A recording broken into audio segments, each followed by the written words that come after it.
Hello students. तो आज से हम कक्षा 10 के विज्ञान की शुरुआत कर रहे हैं और विज्ञान के 3 पार्ट्स हैं जिसमें केमिस्ट्री है, फिजिक्स है और बायो है। तो 3 अलग अलग भागों में विज्ञान जो है डिवाइड है, जिनमें से सबसे पहले हम लोग फिजिक्स वाला चैप्टर पढ़ते हैं और फिजिक्स का जो पार्ट है वो अध्याय 10 से शुरुआत होती है उसकी। तो चैप्टर नंबर 10 में प्रकाश का परावर्तन एवं अपवर्तन, reflection and refraction of light, इस चैप्टर को हम अच्छी तरीके से समझेंगे और समझने के साथ साथ जो है नोट्स भी बनाएंगे।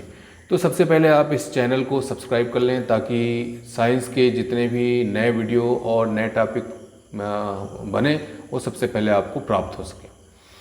तो चलिए शुरुआत करते हैं। पूरे अध्याय की स्टडी हम क्वेश्चन वाइज करेंगे, है ना। उसी में आपका टॉपिक भी आ जाएगा और प्रश्न वाइज हम पूरे सिलेबस को तैयार भी करते जाएंगे। तो जो पहला टॉपिक है वो है प्रकाश का परावर्तन, है ना। तो प्रश्न क्या बन रहा है, प्रकाश के परावर्तन से आप क्या समझते हैं, परावर्तन के नियम लिखिए।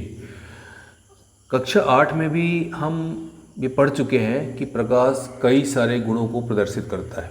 जैसे प्रकाश सरल रेखा में चलता है, प्रकाश में परावर्तन की घटना होती है, प्रकाश में अपवर्तन की घटना होती है, प्रकाश में व्यतिकरण की घटना होती है, प्रकाश में विवर्तन की घटना होती है ना। कई सारी घटनाएं जो है प्रकाश प्रदर्शित करता है।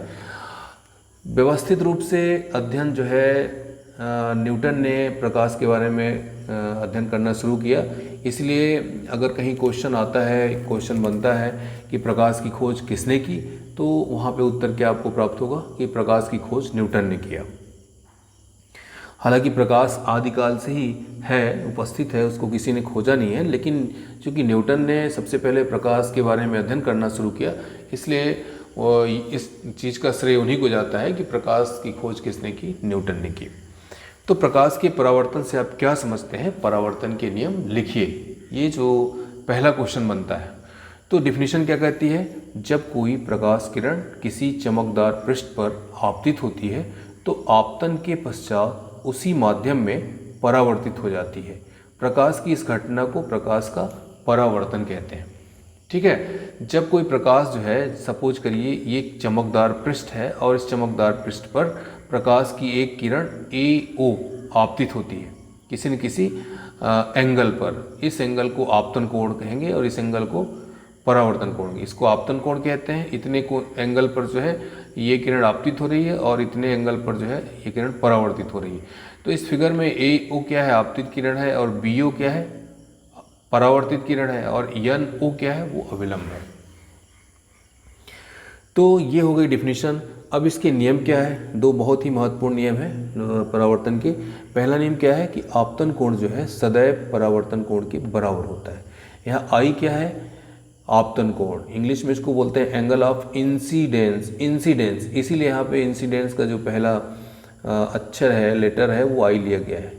और एंगल ऑफ रिफ्लेक्शन, रिफ्लेक्शन जो है ये इस परावर्तन कोण कहलाता है। आपतित किरण, परावर्तित किरण तथा आपतन बिंदु पर अभिलंब, 3 चीज़ें हैं। ये आपतित किरण हो गई, ये परावर्तित किरण हो गई, और आपतन बिंदु पर अभिलंब जो है, आपतन बिंदु यहाँ पे होगा जहाँ पे प्रकाश की किरण आपतित हो रही है। आपतन बिंदु पर अभिलंब तीनों एक ही तल में स्थित होते हैं। ये हो गई प्रकाश का की परावर्तन की घटना। अब दिए गए चित्र में AO क्या है, आपतित किरण है, BO क्या है, परावर्तित किरण है, तथा ON क्या है, अभिलंब है। तो प्रकाश की परावर्तन से आप क्या समझते हैं, परावर्तन के नियम लिखिए। ये क्वेश्चन कंप्लीट हुआ। जब कोई प्रकाश किरण किसी चमकदार पृष्ठ पर आपतित होती है तो आपतन के पश्चात उसी माध्यम में परावर्तित हो जाती है।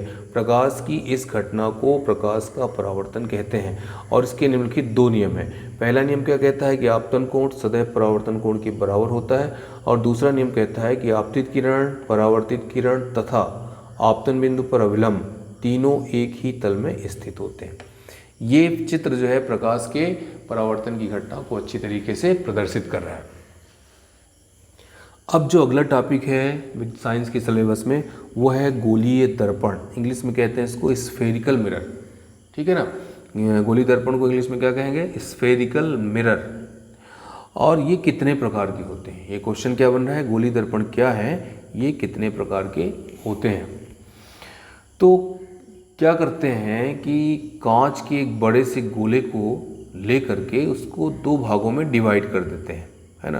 कांच का एक बड़ा सा गोला है और उस गोले को हमने क्या किया, दो भागों में डिवाइड कर दिया।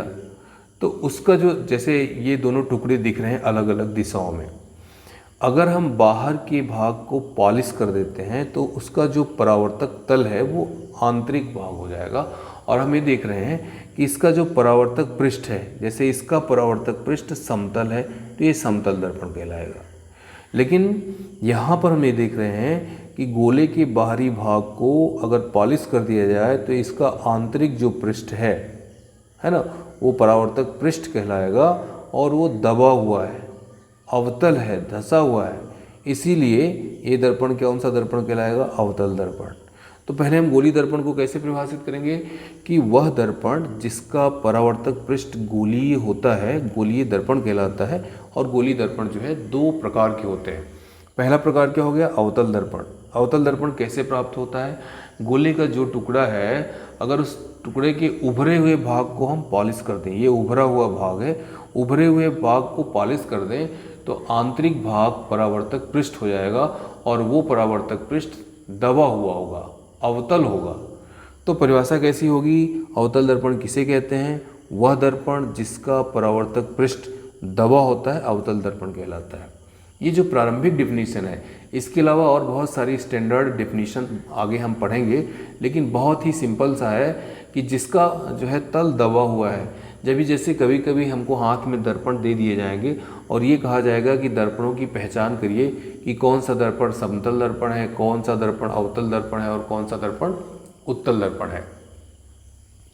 तो उनको पहचानने की एक जो पहली विधि है वो कहलाती है स्पर्श विधि। हम स्पर्श करके दर्पणों को ये बता सकते हैं कि कौन सा दर्पण जो है अवतल दर्पण है और कौन सा दर्पण उत्तल दर्पण है और कौन सा दर्पण समतल दर्पण है। तो यहाँ पर अवतल दर्पण की परिभाषा क्या हो रही है, वह दर्पण जिसका परावर्तक पृष्ठ दबा होता है वो अवतल दर्पण कहलाता है। यहाँ पे हम ये देख रहे हैं कि इस दर्पण का जो है परावर्तक पृष्ठ दबा हुआ है, इसलिए ये कौन सा दर्पण हो गया, अवतल दर्पण हो गया। और दूसरा कौन सा दर्पण है, वो उत्तल दर्पण है। उत्तल दर्पण में क्या है, वह दर्पण जिसका परावर्तक पृष्ठ उभरा होता है उत्तल दर्पण कहलाता है। इसमें हम क्या करते हैं कि जो गोले का भाग है उस गोले के आंतरिक भाग को हम पॉलिश कर देते हैं, तो जो उसका परावर्तक पृष्ठ है वो उभरा हुआ भाग हो जाता है। उसका उभरा हुआ भाग क्या हो जाता है, परावर्तक पृष्ठ हो जाता है। तो इस कारण हम इसको कौन सा दर्पण कहेंगे, उत्तल दर्पण। तो अवतल दर्पण जिसका परावर्तक पृष्ठ दबा हुआ हो, धंसा हुआ हो, और उत्तल दर्पण जिसका परावर्तक पृष्ठ उभरा हुआ हो। ठीक है ना, ये इनकी बेसिक डिफिनीशन है। इसके अतिरिक्त जो है हम प्रकाश की किरणों को डालकर ये देखेंगे कि किरणें आपतित होने के पश्चात कहाँ पर जाती हैं, है ना। उसके आधार पे हम एक दूसरे तरीके से इन दर्पणों को परिभाषित करेंगे अपने नेक्स्ट वीडियो में। ठीक है, तो स्टूडेंट आज हमने दो टॉपिक पढ़ा, प्रकाश का परावर्तन वाला टॉपिक और गोलीय दर्पण वाला टॉपिक। हमने ये जाना कि प्रकाश का परावर्तन क्या है, परावर्तन के नियम कौन कौन से हैं, ठीक है, और गोलीय दर्पण किसे कहते हैं, ये कितने प्रकार का होता है। अब हम अपने नेक्स्ट वीडियो में किरण आरेख खींचकर ये समझाने का प्रयास करेंगे कि अवतल दर्पण किसे कहते हैं, उत्तल दर्पण किसे कहते हैं, और इन दोनों दर्पणों से प्रतिबिंब रचना के नियम कौन कौन से हैं। तो बहुत ही महत्वपूर्ण टॉपिक हम नेक्स्ट वीडियो में पढ़ेंगे, जिसके अंतर्गत हम ये पढ़ेंगे कि अवतल दर्पण में प्रतिबिंब रचना का नियम क्या है और उत्तल दर्पण में प्रतिबिंब रचना का नियम क्या है। तब तक के लिए थैंक यू वेरी मच।